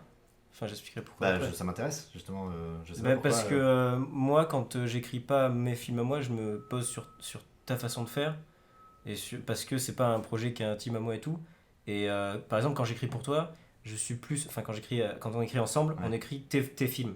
Donc je suis plus à la recherche de ce qu'il y a dans ta tête et ce qu'il faut faire sortir de ta tête Ouais. que de ma façon de travailler à moi. Donc les listes, c'est un truc un peu plus... Mais là, du coup, on a fait... Mais oui, mais des c'est listes intéressant, plus- justement. Moi, j'ai trouvé ça trop cool. C'est dommage de Ben, mais- l'avoir sorti que maintenant, quoi. Mais non, mais maintenant, on va... Mais mais parce maintenant, que Il est bien jamais sûr. trop tard. quand c'est un projet...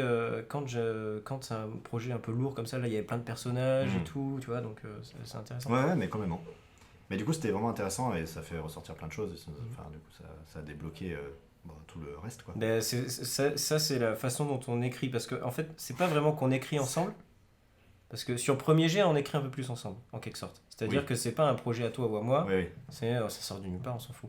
Mais quand on écrit ensemble, on écrit sur tes scénarios. Oui. Et donc, du coup, mon rôle à moi, ça va être d'essayer de comprendre ce qu'il y a dans ta tête qui veut pas sortir.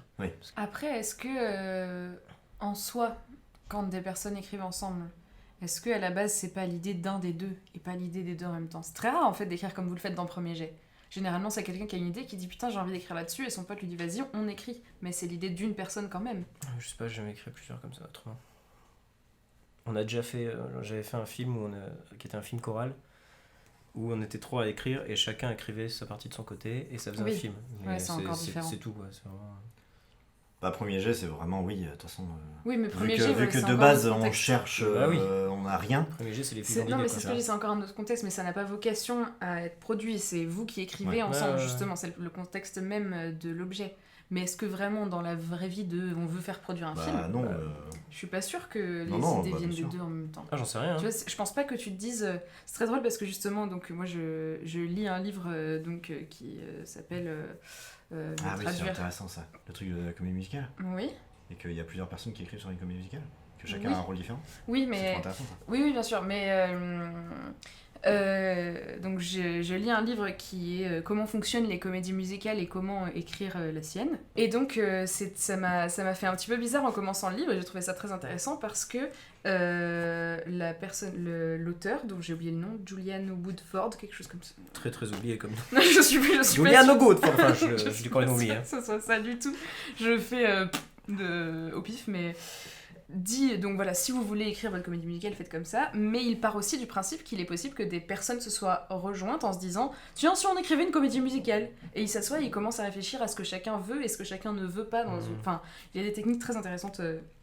Pour l'écriture Mais- à plusieurs, pour le coup, c'est extrêmement Mais intéressant. il dit surtout, enfin j'ai vraiment parcouru le truc. Oui, bah oui, Oui, du coup, tu l'as eu dans les mains 10 minutes. Du coup, tu parles complètement en connaissance de code. Mais non, mais en fait, ce qui est intéressant avec les comédies musicales, c'est que ce que j'ai compris, c'est qu'en fait, t'as plusieurs personnes qui ont un rôle très différent Oui, dans les comédies musicales. T'as la personne qui va écrire les paroles, t'as la personne qui va écrire l'histoire, t'as la personne qui va écrire les musiques. Et du coup, en final, dans une comédie musicale, tu peux avoir 3 ou 4 personnes qui vont Ouais. participer à Ouais, l'écriture. ouais, quoi. parce Tu que peux, c'est des métiers différents. Exactement. c'est ça. Et donc, soit tu peux tout faire à une personne. Après, souvent, ça se fait à 2 ou 3. La plupart du temps, ça se fait quand même à 2, où tu vas avoir le compositeur ou la compositrice et le librettiste ou la librettiste. Et ensuite, celui ou celle. Librettiste, tu peux définir. Oui, tout à fait, merci. Donc, C'est la pas personne qui va. l'endroit où t'achètes tes livres les librettistes Waouh, t'es fatigué quoi. Donc le ou la librettiste, c'est la personne qui va écrire en fait l'histoire dans son idée, le déroulement de l'histoire et les dialogues s'il y en a, parce qu'il y a beaucoup de comédies musicales dans lesquelles il n'y a pas de dialogue. Oui. Ensuite, il y a donc la personne qui écrit les paroles, qui souvent est soit la personne à la composition de la musique, soit la personne qui fait le livret. Des fois, c'est une troisième personne à part entière. Livrettiste, ça vient de livrer. Ça vient de livret, tout à fait. C'est Ça vient c'est de étonnant. libretto, exactement. Qui veut dire petit livre. En Qui, italien. voilà, exactement. Et ben franchement, C'est vrai en plus. les livrets veut dire petit livre en français. Hein. Enfin bon, je veux pas te vexer, Boris. Mais enfin, dans tous les cas, voilà, moi j'étais très surprise de voir ça, en fait, qu'il expliquait vraiment ce truc de si vous voulez juste vous poser, vous avez votre team et vous voulez écrire une comédie musicale, faites comme ça. Mais je pense que c'est assez rare que ça fonctionne comme ça en fait. Ou alors. Sauf si c'est une commande. Et là, c'est encore autre chose. Non, mais moi, ce que je voulais rebondir sur le fait qu'il y a plusieurs personnes qui écrivent dans une comédie musicale, mais aussi, il peut y avoir plusieurs personnes qui écrivent dans un scénario. Tu peux avoir un dialoguiste qui s'occupe plus des dialogues, Ouais, mais c'est complètement, très hein. rare, quoi.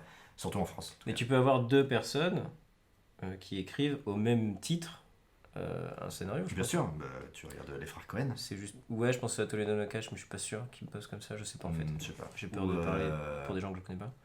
Dans le premier épisode, tu disais que tu écrivais en partant de toi, et donc que souvent tes personnages à la base étaient masculins, et qu'ensuite tu les transformais en personnages féminins, parce que pourquoi pas. Pour plein d'autres raisons, écoutez le premier épisode, mais parce que pourquoi pas, c'est l'idée. Aujourd'hui, ça a changé. Ouais. Vas-y, dis-moi plus. Ça a changé parce que à force de faire ça, j'écris directement un personnage féminin. Oui. Je passe même plus par la phase personnage masculin. Maintenant, j'ai quasiment immédiatement un personnage féminin. Sauf certains cas. Enfin, c'est pas. Oui. C'est pas très important. Mais par exemple, le long métrage que j'ai écrit, ou des trucs comme ça, ou même sur Premier G d'ailleurs, j'ai un personnage féminin en tête. Ça vient peut-être du fait que durant mon temps à Paris, j'ai plus rencontré des actrices avec qui j'ai envie de travailler que des acteurs. Et que du coup, les films que j'ai écrits ou les derniers courts-métrages que j'ai fait, c'était pour ces actrices-là, etc. C'est justement là-dessus que je veux m'attarder. Intéressant ça. Est-ce que tu as parfois des scénarios qui sont inspirés de personnes que tu rencontres et que tu as envie de voir jouer, ou est-ce que c'est plutôt tu as une idée, mais par contre les personnages que tu vois dans ces concepts-là sont les personnes que tu as rencontrées? Il y a deux cas de figure. J'ai des scénarios, par exemple le scénario de l'autiste, je l'ai écrit bien avant de rencontrer la personne que je voulais pour ce rôle-là, et quand je l'ai rencontré c'était une épiphanie. Je me suis dit putain mais c'est complètement elle quoi. Et c'était tellement elle que je lui ai fait lire et elle m'a dit je sais pas trop si je vais me sentir à l'aise parce que je me reconnais trop dans le rôle et tout machin. Et moi quand je suis passé en phase de réécriture et surtout pour l'écriture du court-métrage, bah du coup je savais que c'était elle que je voulais et c'est elle que j'avais en tête. Donc j'ai un peu écrit pour elle en quelque sorte, même si elle allait complètement refuser le projet, c'était sûr. Ensuite, petit à petit, je continue à écrire des trucs par-ci par-là. Et j'ai eu cette même épiphanie pour d'autres. Par exemple, le zèbre, je l'avais écrit une première fois. J'ai rencontré l'actrice que je voulais, sans savoir que c'était elle que je voulais. Quand je l'ai rencontrée, ça m'a fait tilt. Et du coup, pareil, au moment de réécrire et tout, c'est elle que j'avais en tête, etc. Et c'est cette fameuse actrice. Maintenant, je lui ai carrément écrit un film rien que pour elle, parce que j'ai envie de travailler avec elle et que j'aime bien. Et le long métrage que je suis en train d'écrire, maintenant, la moitié des personnages que j'ai écrits, j'ai les actrices ou les acteurs déjà en tête, quoi. Donc leur façon d'être est un peu inspirée de leur façon de jouer ou de ce qu'ils m'ont déjà fait ressentir dans des œuvres dans lesquelles ils ont joué, etc. Je me fais une réflexion quant à la tristesse cinématographique. Pas de c'est horrible ce que je viens de dire. Ouais, moi je suis à deux doigts de quitter le tournage là. Ce que je viens de dire. Quant à la tristesse en tant que comédien de devoir toujours jouer des rôles. En fait, si tout le monde c'est très intéressant. Non, mais ça je l'ai bien en tête. Mais du coup, si mais, tout le monde pensait comme ça, alors, en fait, en tant que comédien, il faut pas voir ça. Mais j'ai pas négatif. Non, mais je vois complètement la réflexion et du coup c'est intéressant, j'ai envie d'en parler. Je vois pas ça comme du coup je vais lui refiler le même rôle dans lequel je l'ai vu. Je vais plutôt voir ça dans genre cette émotion qu'elle m'a sortie à ce moment-là sur scène ou quoi. Elle dégage vraiment quelque chose avec cette émotion, j'ai envie de la pousser plus loin, etc. Mais là par exemple cette histoire de mère alcoolique, c'est un truc qui a des années-lumière de tout ce qu'elle a déjà fait, tu vois. Enfin voilà, c'est des trucs comme ça.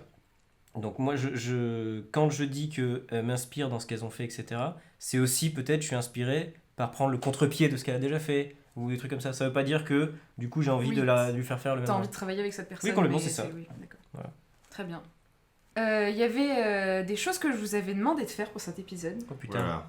Qui était de chacun me poser une question à moi. Voilà, le melon. Bah non, hein. Je commence ? Vas-y, commence. Je voulais savoir, vu que tu as fait déjà 10 épisodes de Donne ta patte et que tu as rencontré plein de monde et tout ça, Ouais. je voulais savoir à quel point et dans quel domaine, etc., tu avais pu faire évoluer ton approche de l'art ou la vision que tu avais de la création au travers des conversations que tu as eues dans Donne ta patte. Alors moi, je suis un vampire, c'est-à-dire que je me nourris Waouh, de créativité des autres. Ok. Balance une live. Non, je rigole. Heureusement, Petit crucifix. elle a dit je rigole, c'est typiquement ce qu'aurait dit un vrai vampire. Non, je rigole. C'était de l'humour, Antoine. C'était une... Bon, t'es un vampire, bref. Oui, évidemment. En fait, je pense que si je dois faire de la psychologie de comptoir, je pense que c'est la raison pour laquelle le processus créatif d'autrui m'intéresse autant. C'est parce que ça me passionne de voir comment les différents cerveaux peuvent fonctionner. Et en fait, je pense que c'est pas tant c'est pas tant que je vais m'inspirer du coup du processus créatif d'une autre personne, mais c'est qu'en fait je pense qu'en comprenant, en essayant du moins de comprendre le processus créatif d'une personne qui travaille dans le milieu artistique, quel qu'il soit, ça me permet de faire un parallèle avec la manière dont moi j'agis, et du coup de mieux comprendre ma manière d'agir, et du coup soit de m'en rapprocher, soit de m'en éloigner. Et je pense que c'est ça qui me passionne autant, parce que de toute façon on est tous humains, donc on est tous très égocentriques, et qu'on fait les choses que pour nous. N'est-ce pas, Boris? C'est cadeau, ça c'est C'est cadeau. tellement Ça. gratuit. Non, mais ça, c'est pas plus cher. Hein. Après, est-ce que littéralement je suis inspirée par le processus très exact d'une personne? Non, je pense pas. Par exemple, bon là, forcément l'épisode auquel je pense c'est celui avec Céline, donc qui est le dernier parce qu'on l'a fait il y a 2 semaines, et que notamment on a échangé sur la linogravure, qui est quelque chose qu'on fait toutes les deux. On n'a pas du tout la même approche. Voilà, comme on l'a dit, moi j'ai une approche plus précise et plus lente, elle est plus dans quelque chose de violent et comme un peu un défouloir. En entendant ce qu'elle disait, je me dis pas, tiens, si j'essayais de le faire comme ça, peut-être que j'aurais un autre rendu. Évidemment qu'il y aurait un autre rendu, mais c'est pas forcément ce qui m'intéresse. Par contre, du coup, ça me permet de me questionner sur pourquoi est-ce que j'ai besoin de mettre autant de précision dedans et de prendre autant de temps, et dans quoi d'autre est-ce que moi j'ai besoin que ce soit mon défouloir, dans quel autre art. Et je pense que tout ça, c'est assez nutritif. Ça s'est pas joué par épiphanie, mais par contre, ça s'est bien digéré. Marrant, Quoi. ça rejoint un peu la question que je voulais te poser aussi. Bien sûr. Comme par hasard, il n'y a rien d'écrit sur tes notes, t'avais pas de questions, dis-le. Regarde, c'est écrit en rébus, mais c'est écrit quand même. Sablier soleil du... Tu veux continuer ou je peux... Moi, ça se rebondit un peu, donc... Non mais rebondis. Okay. Trampoline, un vrai trampoline. Ça c'est fait. Hop, c'est coché sur la to-do list. Non, mais du coup, moi, ce que je voulais te poser comme question, c'était quelles sont les choses, toi, quand tu crées, qui t'inspirent? Parce que tu me demandes beaucoup, c'est une des questions qui revient dans quasiment tous les épisodes. Et du coup, vu que tu dis que... Enfin, je pense que de connaître les processus créatifs des personnes, je pense que ça peut t'inspirer aussi. Mais quand tu crées vraiment, quand tu écris, par exemple, ou quand tu écris de la musique, notamment, tu écris des paroles de Tu composes. chansons. Tu composes aussi. Quand tu joues, enfin peu importe, mais quelles sont les choses, toi, qui t'inspirent quand tu crées? Alors, c'est une vaste question, c'est une bonne question ça. C'est une question que tu poses à tout le monde. C'est vrai que moi je me pose assez. C'est la base du processus créatif, donc. C'est vrai. Voilà. Alors du coup, donc, comme je viens de l'expliquer, littéralement, c'est pas vraiment le processus créatif des autres qui, moi, m'inspire. Non, pas t'inspire, mais c'est lié à ça. Qu'est-ce qui m'inspire quand je crée? Je pense que c'est très différent en fonction de ce que je fais artistiquement, puisque du coup je suis un peu touche à tout et que ça me plaît, et qu'en fait, alors déjà ça c'est un truc qui est évident, mais c'était d'où ma question du début de l'épisode, c'est que moi pour le coup le fait d'être touche à tout m'inspire dans tout. Enfin, pour moi c'est un cycle, et c'est trop vital de faire un peu de tout. Pour moi c'est un cycle, et du coup tout va s'inspirer l'un et l'autre. C'est-à-dire que bon, le dessin c'est pas trop mon truc, mais ça m'arrive d'en faire, mais si je dessine un truc ça peut m'inspirer de la lino. En même temps de la lino ça va m'inspirer un autre truc, par exemple la lino peut m'inspirer des marionnettes, et une fois que j'ai fait ces marionnettes, ça va m'inspirer du jeu, et puis du coup ça va m'inspirer une scénographie dans ma tête. J'ai un cerveau qui fonctionne de manière extrêmement visuelle, donc du coup j'ai tout ce qui peut visuellement m'inspirer, ça va me nourrir et ça va m'aider à créer d'autres trucs.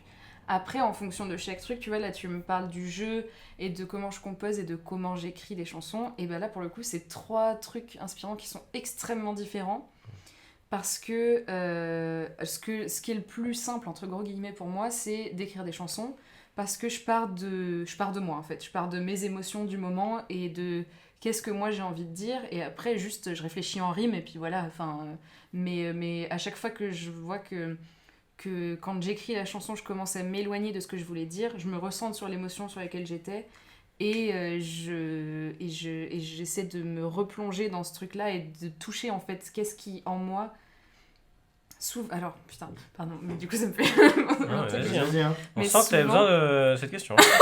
Je sais pas, c'est intéressant pour moi aussi en fait, genre. En fait, souvent quand j'écris des chansons, j'ai un rapport très proche au corps humain, parce que ce que je ressens, je le ressens beaucoup physiquement dans mon corps, et donc quand je veux me rapprocher de mon émotion, j'essaie de ressentir ce qui se passe à l'intérieur de mon corps et de mes muscles et tout pour l'écrire. Mais alors, est-ce que ça, c'est pas un truc que tu utilises dans le jeu? Tu dis que c'était très différent. Bah ouais, alors ouais, le jeu... En fait, le jeu, ça me pose un peu une colle. Parce que j'ai pas de processus créatif dans le jeu d'acteur. Le jeu d'actrice, dans mon cas.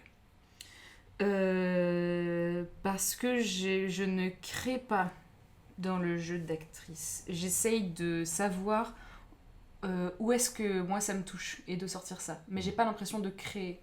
Du coup, je sais pas répondre à ça. Mais pour la composition musicale, qui pour le coup est très proche de la composition, enfin de l'écriture de chansons, pour autant, j'ai pas du tout la même approche où du coup, la plupart du temps, je vais avoir souvent des musiques qui vont... Enfin, où je vais trop me dire, j'aurais adoré créer... Enfin, qu'est-ce que j'aurais aimé pouvoir faire cette musique-là. Et du coup, je vais les écouter en boucle, en boucle et en boucle. Et en fait, ça va tout de suite m'inspirer. Et du coup, je vais faire un truc qui s'en inspirera énormément.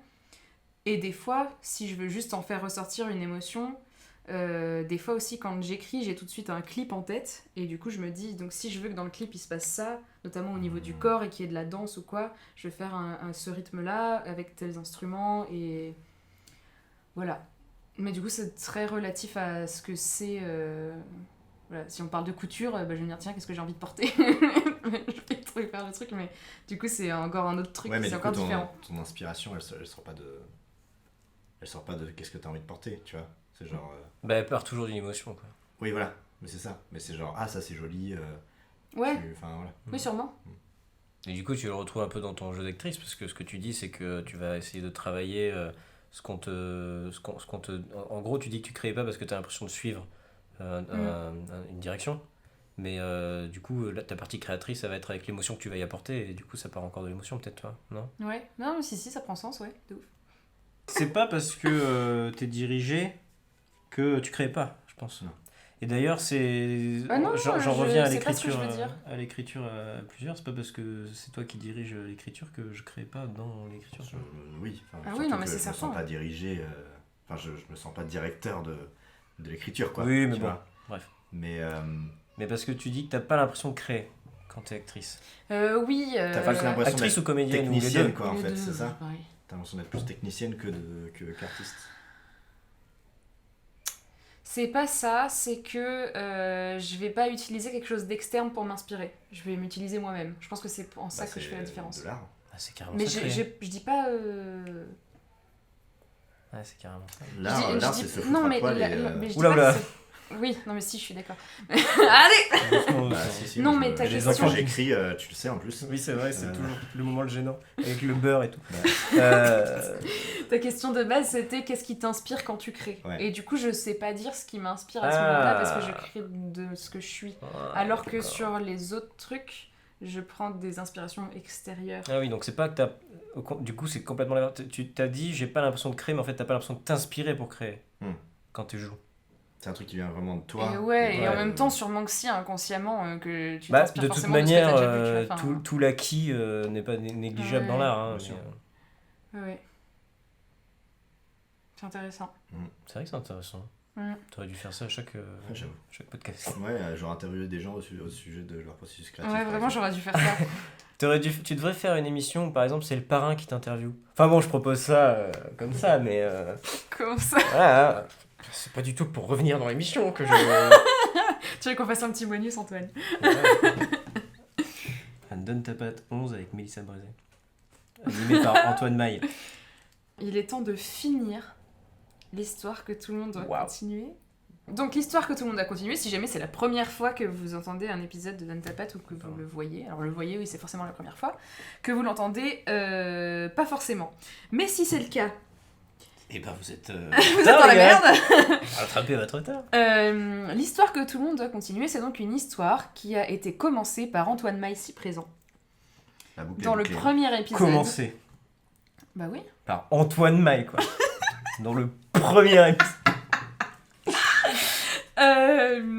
qui a surtout été magnifiquement continué par toutes les autres Et qui a personnes été ont continué participé à d'épisode Nutella. en épisode, tout à fait, par chaque invité. Moi, si je peux dire un mot, je trouve ça incroyable. J'ai adoré écouter tous ces gens rajouter trop leur bien. pierre à l'édifice. Je me suis senti même, comment dire... Humble.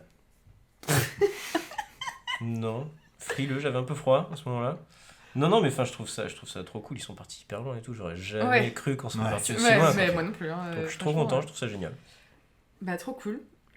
Sachant que, je tease un petit peu déjà, il y aura un épisode bonus avant la 2e saison, qui sera très long, Pardon ? puisque ce sera l'ajout de tous les bouts d'histoire que tout le monde doit continuer.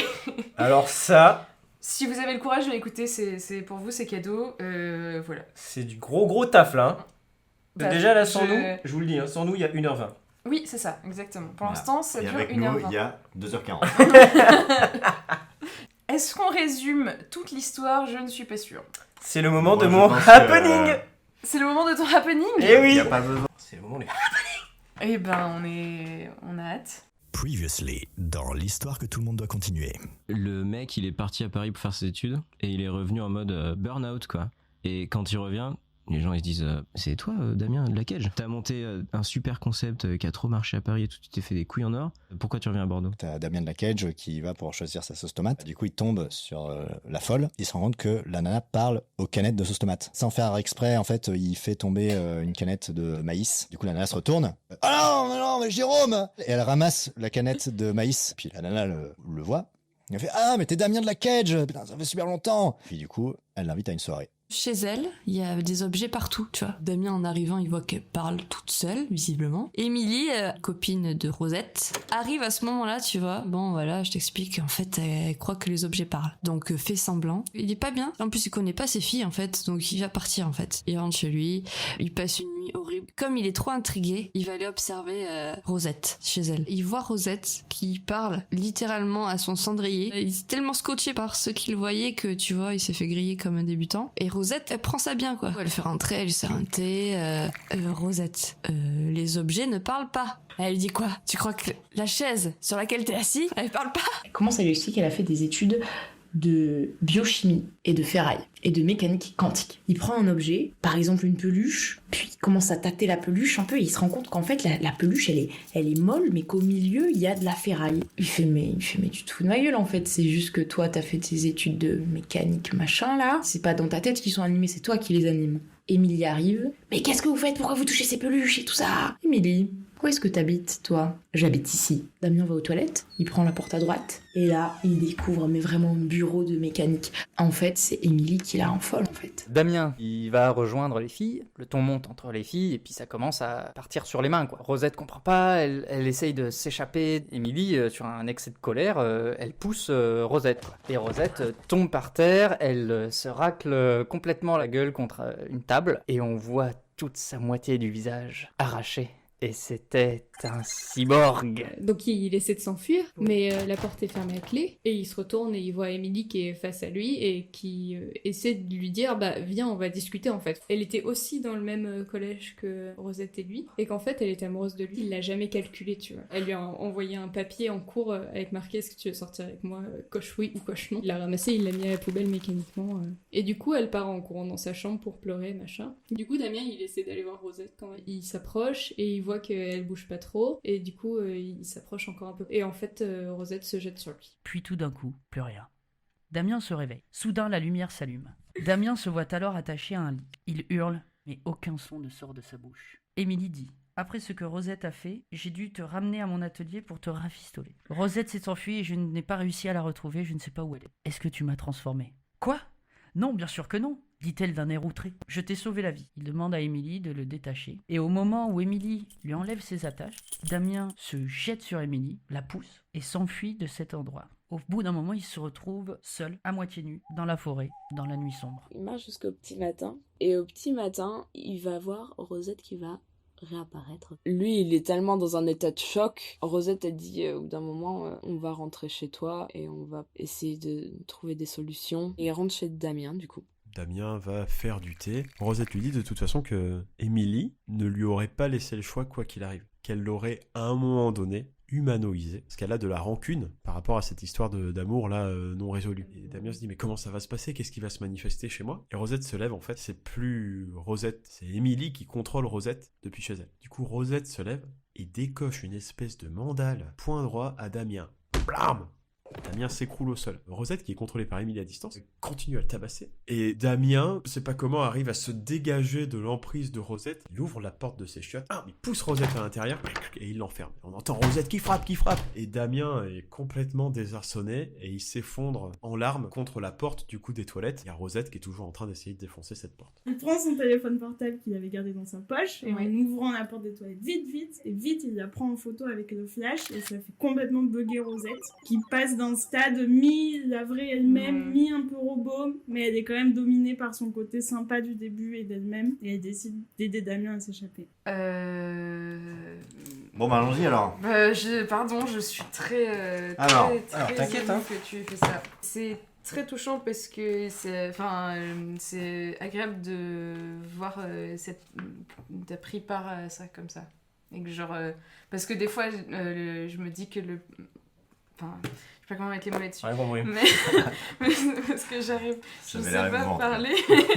Mais en gros, tu sais, depuis le début, je fais mes trucs et tout, j'invite des gens, genre je sais qu'il y en a, ils aiment bien écouter, machin, mais du coup, de sentir que toi, t'y as pris part comme ça et que t'y as mis ton truc, ça me fait très chaud au cœur et ça me fait très plaisir. Je le parie, hein. Voilà.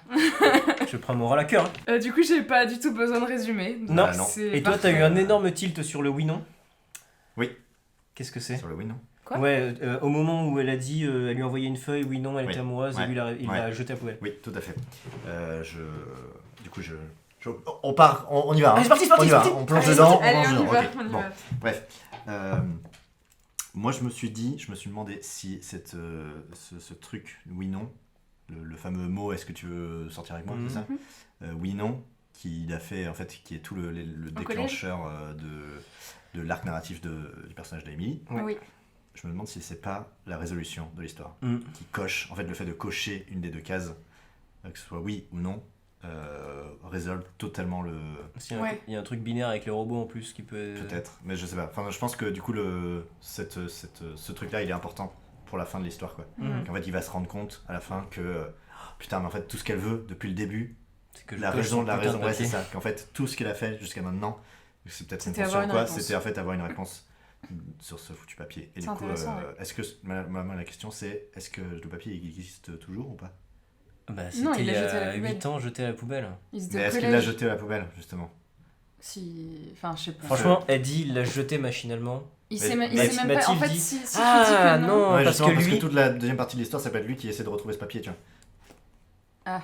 Non, parce qu'en plus, c'est Émilie qui dit il l'a jeté machinalement, donc on est du point de vue d'Émilie. Par contre, pourquoi lui l'aurait pas arrêté en disant mais non, attends, en fait, je l'ai encore. Mais c'est elle lui a dit. Mais non, les gars, par contre, là, sinon, on va tout démonter. En fait, lui, il sait même plus qui c'est. Mais oui, c'est ça. Donc, on peut pas dire qu'il l'a gardé, le papier. Ouais, moi, je suis d'accord. Non, mais c'est moi, je brainstorm. Je suis d'accord. Le but n'est pas du tout de modifier ce qui a été fait jusqu'ici, c'est de terminer l'histoire. Donc, moi, je trouve ça cool, cette idée de, en effet, tout ce qu'elle veut, c'est une réponse. Par contre, ça ne peut pas être Damien qui a gardé le papier, ou Damien qui va le trouver. Voilà, mais il peut comprendre qu'en fait, elle attendait juste ça et en refaire un, il n'y a pas de souci, mais pas l'avoir gardé, quoi. Il se souvient pas d'Émilie. Aucun problème. Voilà. Pas de souci. Damien, c'est un robot, on est d'accord? Non. Alors oui. Il n'a pas été humanisé. Si, il l'a été. C'est un cyborg. Mais il n'a pas la puce de contrôle. Ouais, voilà. Mais en plus, Damien, il retourne chez lui là, parce qu'il cherchait un truc, tu vois. C'est le premier truc qu'on dit, c'est qu'il cherche un truc. Ouais. Bon, après, on est parti sur des histoires de robots. Il cherche un truc? Ouais, en fait, il y avait quelque chose quand il était à Paris. Ah oui. Il n'avait pas ce truc de la banque qui le rendait heureux, machin. Et il sait pas, voilà, c'est ça. Et il sait pas ce que c'est, tu vois.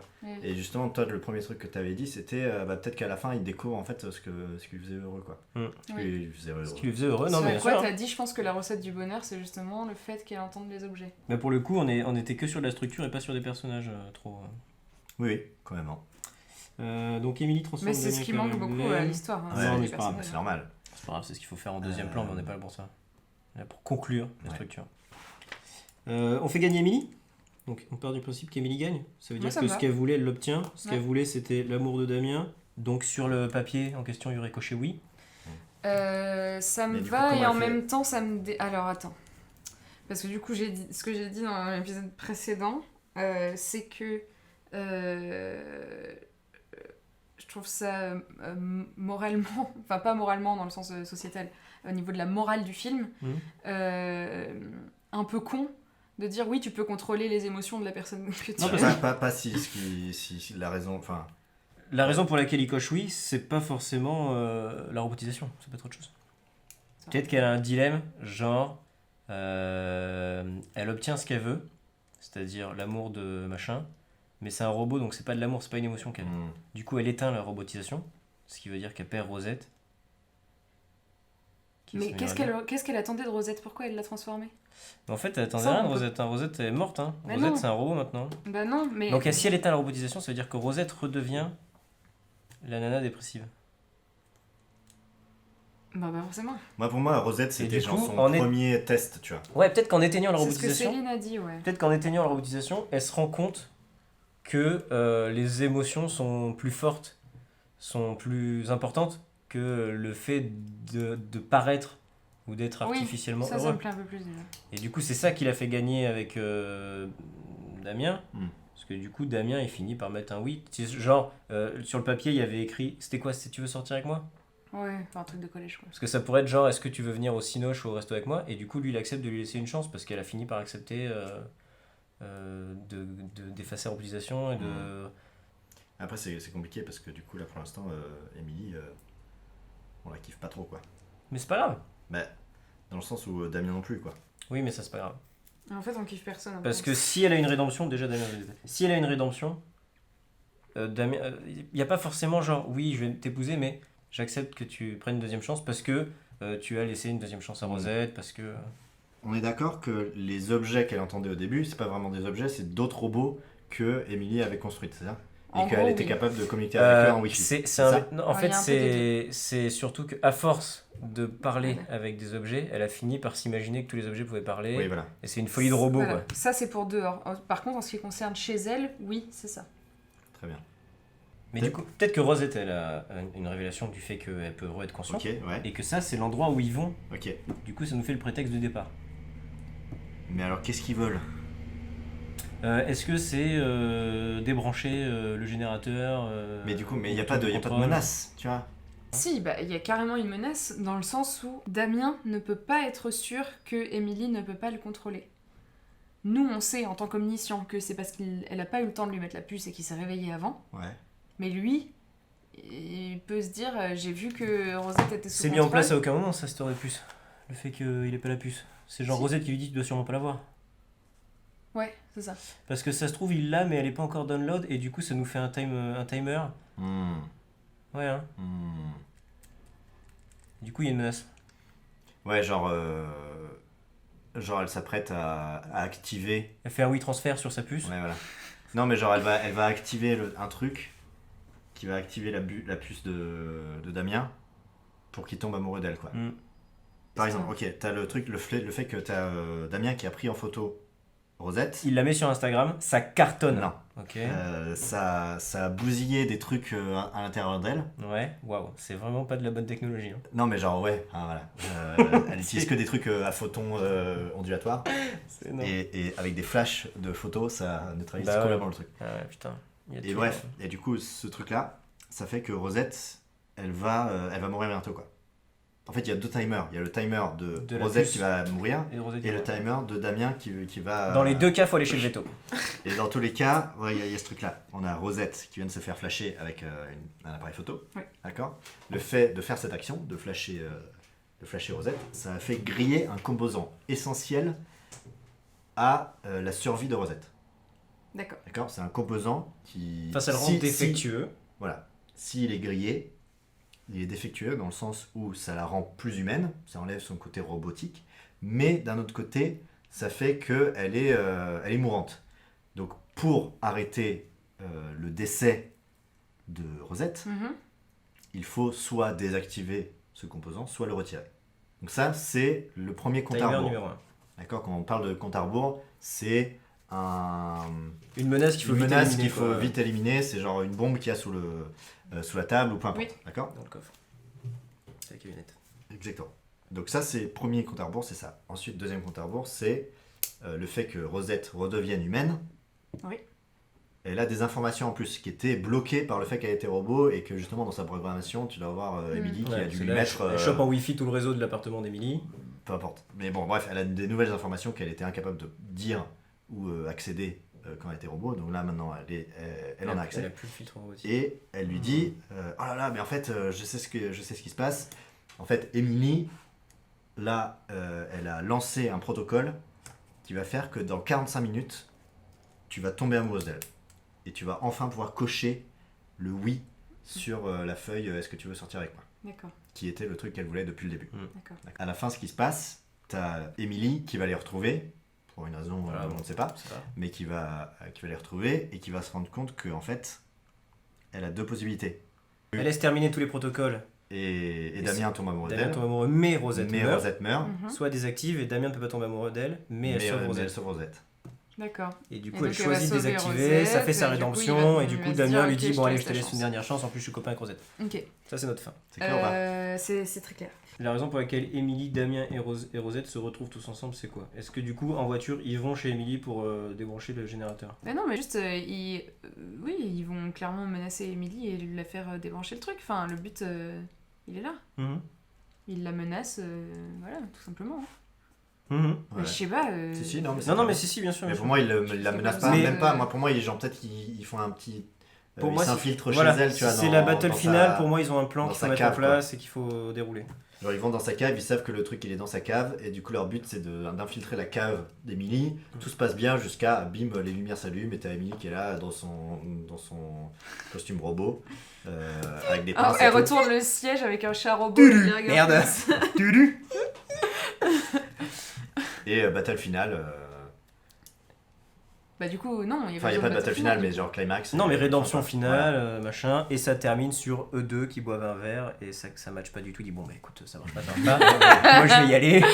Et oui, pardon, t'as raison, je sais pas pourquoi j'ai pété un plomb. Et ben je crois que cette c'est la fin de ce film qui s'appelle définitivement terminé.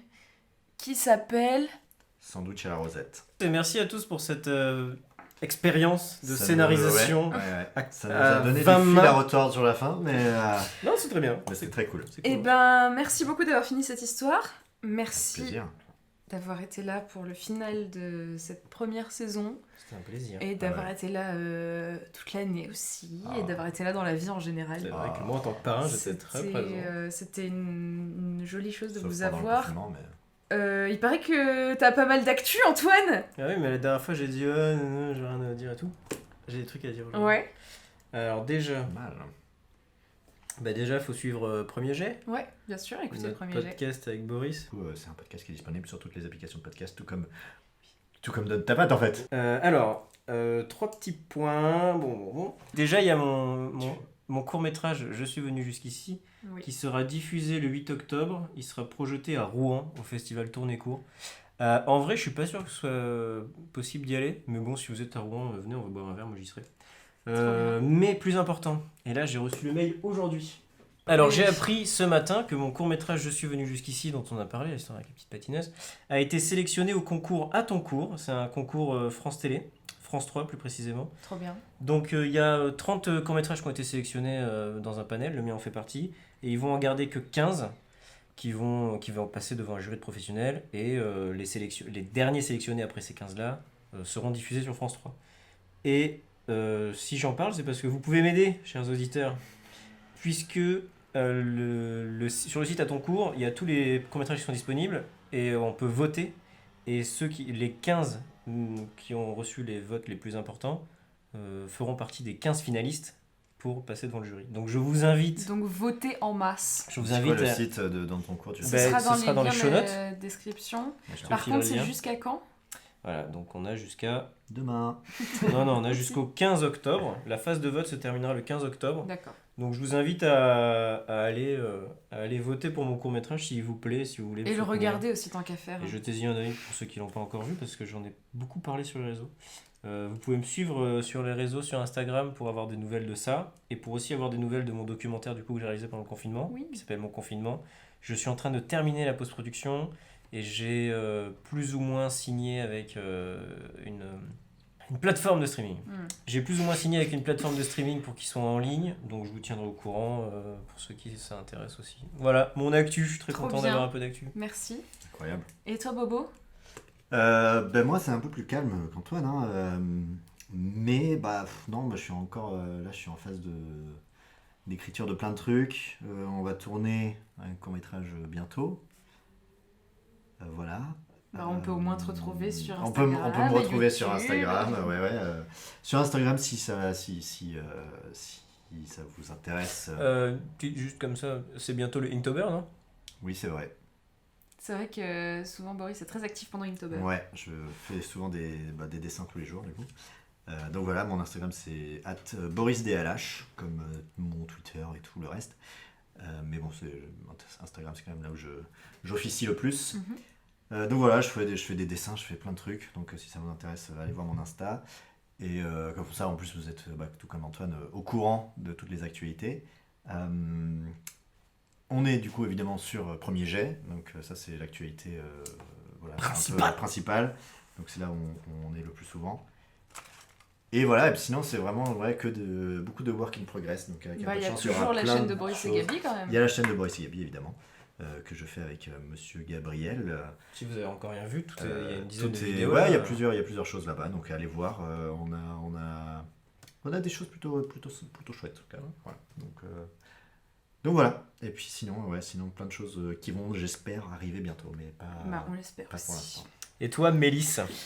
Et moi... Mélisse Donc quant à Donne ta patte, vous pourrez le retrouver comme d'habitude sur toutes les applications de podcast.